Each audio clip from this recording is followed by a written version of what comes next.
Tell me, what happened to you that night? It was a very cold night.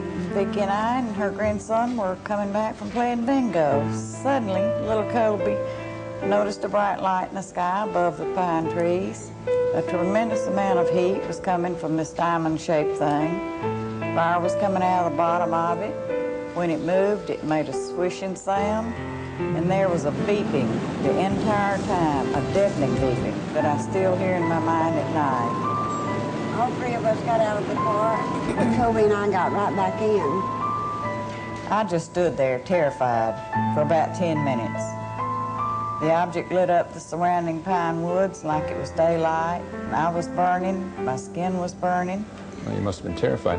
How long did the craft hover over you? Oh, about 20 minutes. Fire was coming out of the bottom like a blowtorch. It lifted up and then flew over the trees. That was when we saw the helicopters come out. The helicopters? Colby County, 23 of them. And I understand, in fact, you later identified them as CH-47 Chinook military helicopters. Yes, it seems as if they were trying to escort the craft somewhere. It looked like they were about to collide. The roar sounded like a tornado. When we got home, I washed Colby off and put him to bed. When the water touched his skin, he cried out like he had been burned, as if he had been in the sun too long. And I was too sick to work the next day. My eyes swelled closed and welts appeared on my face and head. I thought I was going to die. Vicki came and took me to the emergency room of the hospital. They treated me like a burn patient. Over the next few days, I kept losing big patches of skin on my face, and about half of my hair fell out. They kept me in the hospital over a month with no improvement. It seems to me it takes remarkable inner strength to survive an ordeal like that. How are you doing now? I have cancer. I was operated on in March 1983, and the doctors could not say if they got it all. Now, some days I'm okay, other days are terrible.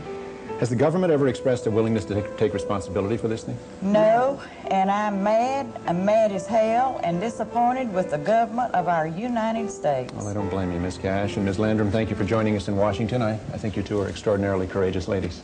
Thank you. Now, we'd like you Abraham to, was mine. thank you. We'd like you to see this exclusive videotape of a man we know only as Falcon. We asked him what the truth was concerning your case. The Cash Landrum incident, the craft that was observed was a alien craft piloted by military aircraft pilots. Although they had been trained and were somewhat familiar with the craft, they found that the aircraft did not respond to certain controls. They radioed that they thought the craft was going to crash. Standard procedures for the military in a situation where an aircraft was going to crash, the military would send up search and rescue helicopters. The helicopters were following the craft. The craft experienced severe problems.